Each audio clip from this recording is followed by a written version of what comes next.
أعوذ بالله من الشيطان الرجيم.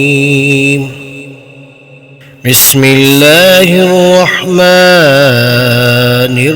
الرحيم. قل يا أيها الكافرون لا أعبد ما تعبدون ولا أنتم عابدون ما أعبد ولا أنا عابد ما عبدتم ولا